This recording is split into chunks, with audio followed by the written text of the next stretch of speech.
Bueno, buenas tardes, ya casi buenas noches. El tema que yo voy a desarrollar es el uso de preventivos clásicos en el tratamiento de migraña con aura, migraña sin aura y migraña crónica. Cuando me refiero a migraña crónica, es la migraña crónica que se cronifica espontáneamente y sin abuso de medicación, que es lo que se acaba de desarrollar la doctora Rodríguez.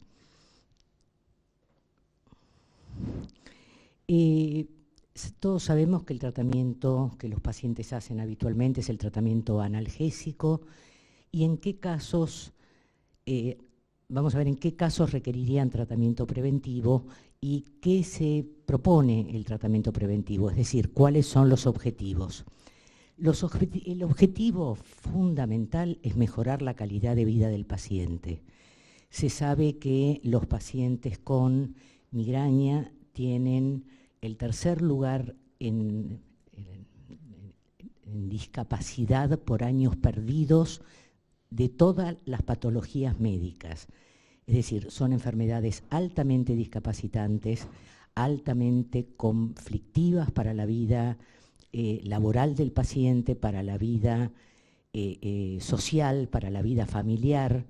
Entonces, ¿cuándo se puede mejorar la calidad de vida? Cuando se logra reducir la severidad, la frecuencia, la duración, todo aquello que haga a que la crisis se limite a un tiempo lo menor posible, que responda lo mejor posible al tratamiento agudo de la crisis, es decir, que no necesite caer en abuso de medicación para poder yugular el dolor. Y todo esto, por supuesto, va a disminuir la discapacidad y las alteraciones funcionales y mejorar el objetivo inicial de mejorar la calidad de vida. Hay un concepto clásico, yo les voy a mostrar dos opciones. Uno es un concepto clásico y aceptado internacionalmente que va a requerir tratamiento preventivo el paciente que tiene 4 o más crisis de migraña al mes durante un periodo mínimo de 3 meses. Pero les quiero presentar también una cosa que es un trabajo realizado por una parte muy importante del grupo de trabajo en cefaleas de la Sociedad Neurológica, que es el manejo no de número de crisis, porque las crisis sabemos que pueden durar de 4 horas a 72 horas, sino de número de días. Esto es una revisión de la cual participó la gente del grupo de trabajos de cefaleas. No está publicada, está en la última revisión final con la idea de ser publicado, y acá se considera que requerirán tratamiento preventivo los pacientes que tienen migraña sin aura y que sufren más de 6 días mensuales de cefaleas durante al menos 3 meses. Pero sabemos que no todos los pacientes tienen crisis de la misma severidad. Entonces hay otra opción, que es que si el paciente tiene una discapacidad muy severa o moderadamente, moderada o severa, de intensidad en las crisis, estos pacientes con 3 días mensuales de cefalea deberían ser tratados con medicación preventiva también. En el caso de la migraña sin aura, no se le da tanta relevancia a la severidad de los episodios como a la cantidad. Es decir, requeriría tratamiento preventivo un paciente que tenga un episodio mensual durante al menos 3 meses. En las 2 diapositivas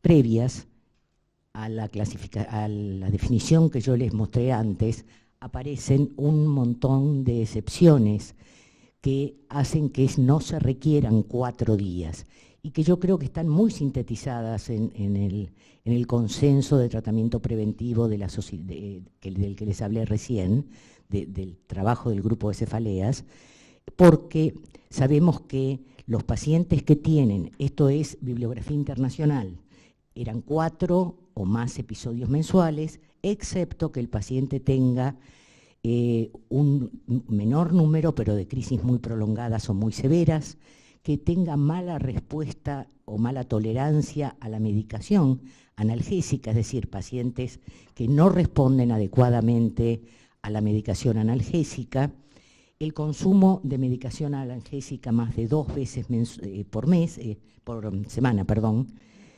y más excepciones que serían las auras prolongadas, las auras motoras, es decir, que esto eximiría a la migraña tanto hemipléjica como familiar como esporádica, a la migraña con síntomas del troncoencéfalo y a los pacientes que sufren crisis epilépticas durante las crisis de migraña.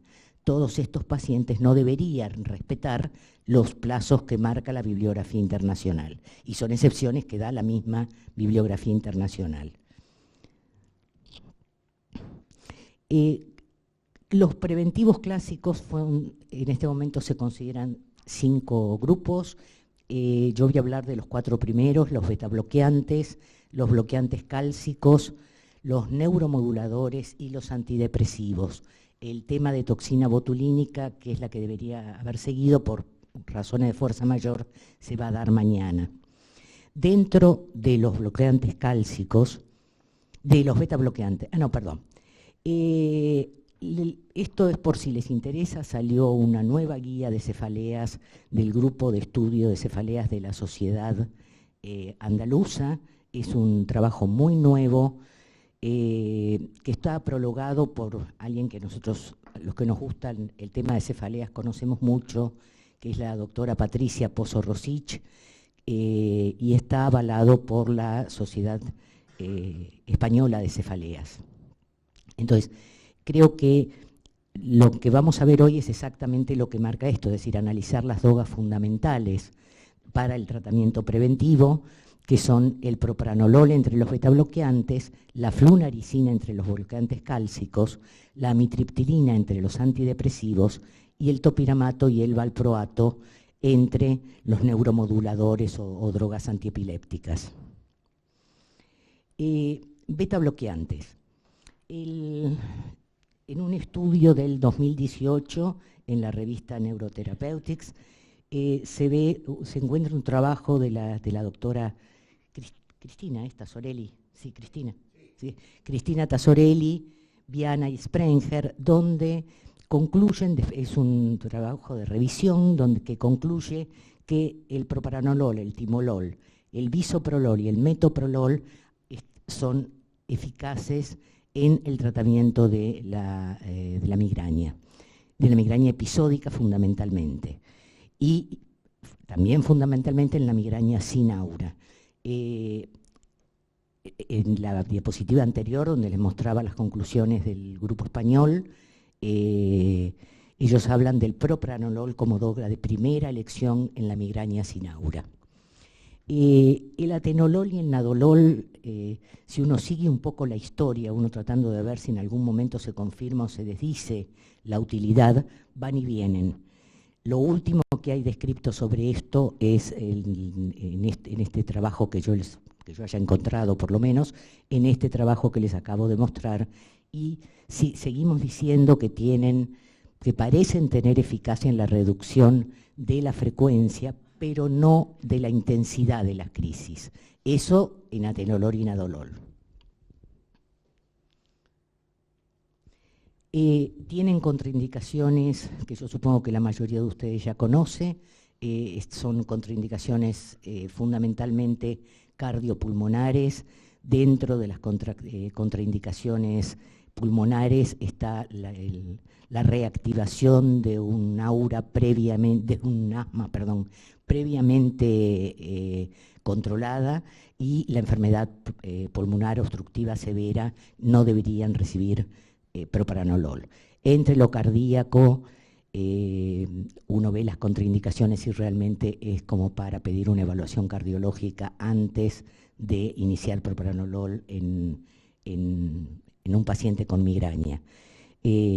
sobre todo por la presencia, pues, a ver, la enfermedad coronaria el paciente la puede conocer, el shock cardiogénico sabe que lo tuvo, pero puede tener un bloqueo de segundo o tercer grado al que no conoce, y las consecuencias son realmente muy, muy complicadas.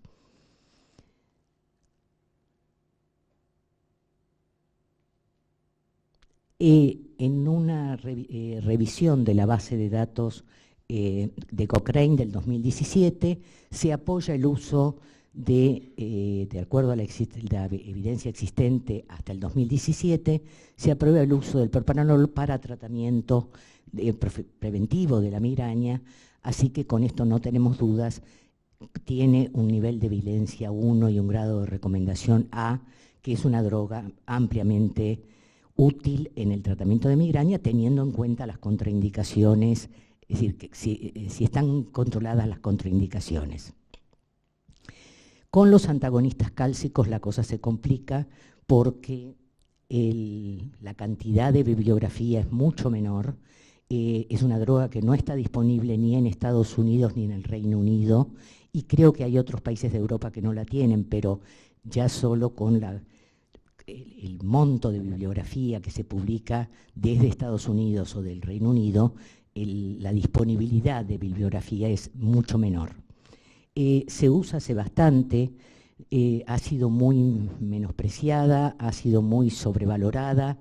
En el año 2012, en una revisión del subcomité de estándares de calidad de la Academia Americana de Neurología y de la Sociedad de Cefaleas Americana, en el 2012 concluyen en que la flunarizina es un bloqueante cálcico inespecífico que ha mostrado evidencia de cierta eficacia. En el mismo año 2012, un trabajo publicado en la revista PainMed hace una comparación entre flunarizina y topiramato y hace otra comparación en los pacientes que recibían ambas drogas.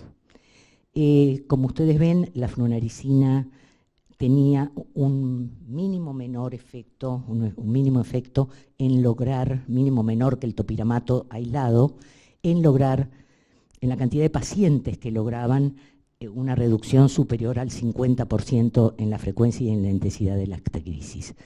Y las cifras tanto de la flunarizina como del topiramato se incrementaban en el grupo que usaba ambas drogas. En este trabajo lo que ellos remarcaban era que de ser necesaria una asociación de cualquiera de los dos, la asociación entre uno y otro era la adecuada por tener más de un 75% de reducción de frecuencia y además porque se compensaban el aumento de peso que puede producir como reacción adversa la flunarizina con la pérdida de peso que puede producir el topiramato en el uso preventivo para migraña. Ahí se vieron que el aumento con flunarizina había sido un promedio, esto es a lo largo de un año, un promedio de 600 gramos, la disminución con el topiramato de 900 gramos, con lo cual, si hay que usar doble tratamiento preventivo, esta podría ser una opción con la cual se logran evitar dos efectos adversos. En el 2014, el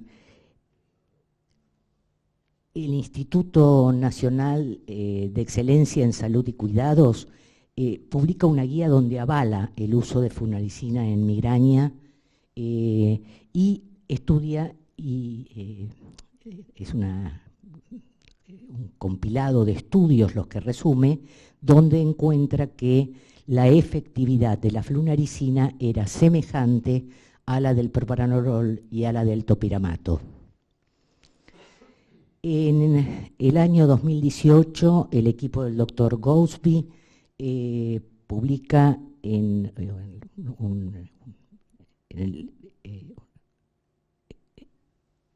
el journal, en la revista neurológica europea, resultado de 200 pacientes que trataron en el Reino Unido con medicación que no está disponible, sino que fue traída especialmente para este estudio, y ven que encontraron una efectividad del 76%, en el 76% de los pacientes, usándola para migraña crónica, migraña con aura, las dos formas de migraña hemipléjica, tanto la esporádica como la familiar, y las cefaleas de inicio, diaria de inicio que tuvieran características migrañosas. En esas 5 indicaciones encontraron una efectividad en el 76% de los pacientes, que es más o menos lo mismo que vimos en la comparación previa con el topiramato.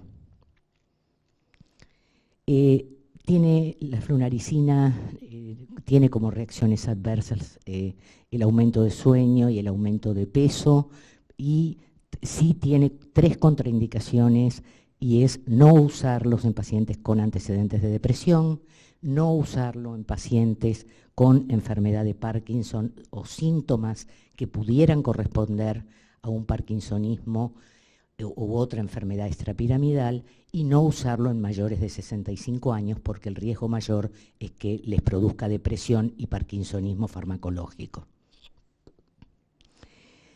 Los neuromoduladores están reconocidos desde hace mucho tiempo, no han sido puestos en juego en cuanto a la efectividad que tienen características distintas uno de otro, y lo que vamos a ver fundamentalmente es algunas cosas. Si bien ya todos sabemos que el topiramato se puede usar en migraña episódica, tanto migraña sin aura como migraña con aura, y en migraña crónica es efectivo, hay que tener en cuenta que puede generar malformaciones si el paciente se expone, la paciente se expone a la droga en el primer trimestre del embarazo. Esas malformaciones son fundamentalmente labio leporino, paladar hendido e hipospadia, por lo cual las mujeres en edad fértil que usen topiramato, en el caso del valproico es peor todavía, está tanto más contraindicado en mujer en edad fértil si no usa anticoncepción segura como el valproico, como el topiramato. Estas mujeres tienen que recibir el medicamento bajo anticoncepción segura. Se hicieron 7 ensayos donde compararon, esto también es de una revisión sistemática de las bases de datos de Cochrane del año 2013, donde se usaron comparadores activos con el topiramato, es decir, después de todos los trabajos frente a placebo, se comparó con amitriptilina, flunaricina y propranolol, y no había ninguna evidencia significativa, ninguna diferencia significativa en la efectividad. Y sí demostró ser discretamente inferior en efectividad el valproato con respecto al topiramato. Se comparó también la relajación, que aparentemente dio efecto muy bueno, pero como estamos hablando de tratamiento farmacológico no la vamos a incluir, pero tratamiento farmacológico, el topiramato pone levemente por encima del valproato e igual a todos los demás. La novedad en el 2019, que según lo que yo sé a la Argentina no llegó todavía, es el topiramato de liberación prolongada. Se cree que se podrían disminuir de manera importante los efectos de pico de dosis, los efectos adversos por pico de dosis, al tener el fármaco una absorción más lenta y no hacer pico meseta, sino hacer una absorción pareja durante el día.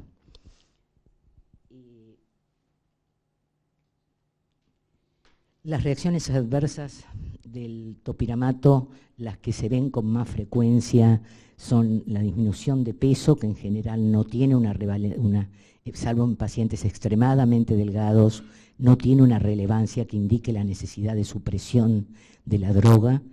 Las parestesias periorales y distales, que no se sabe por qué se producen, pero que uno cuando da topiramato tendría que decirle al paciente que las produce, porque si no los pacientes se asustan mucho. Aparecen en plantas de manos, aparecen en plantas de pies y pueden ser peribucales, periorales.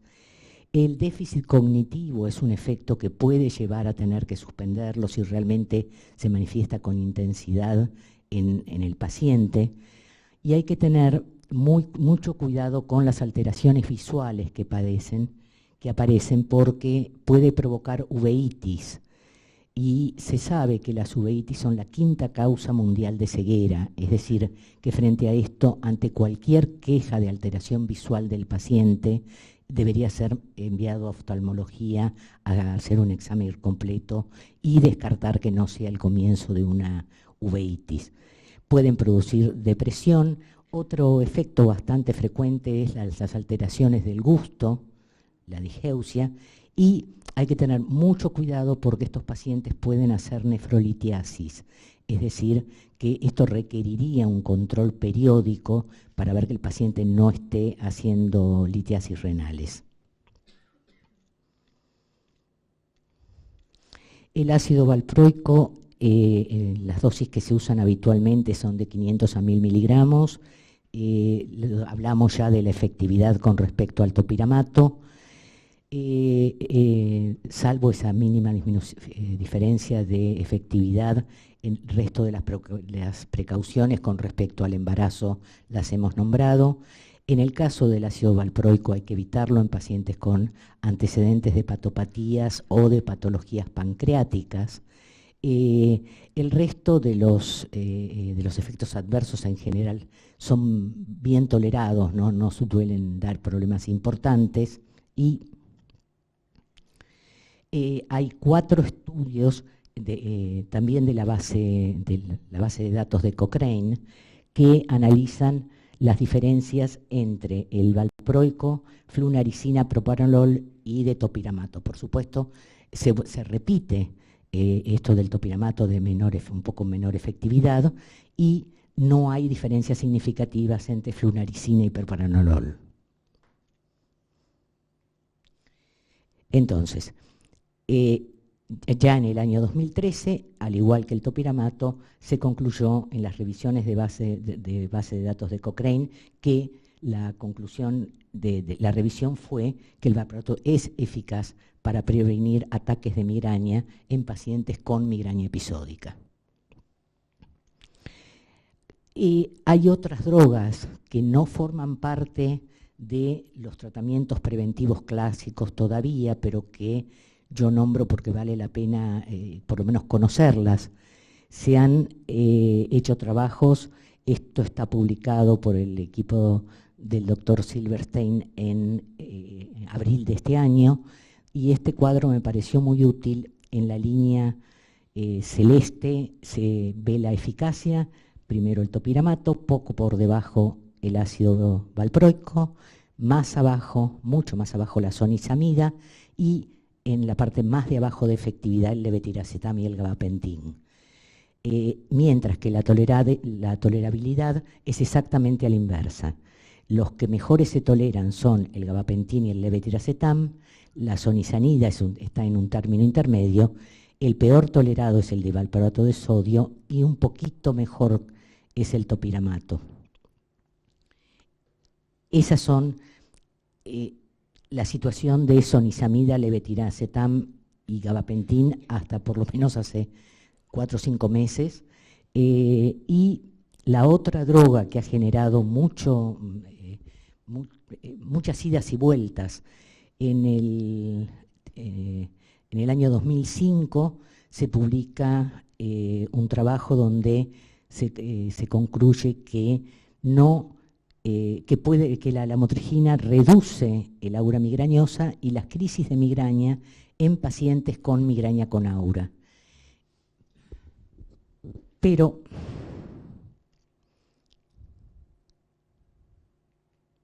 en el 2019, en un trabajo también de Silverstein, del mismo que había participado en el trabajo del 2005,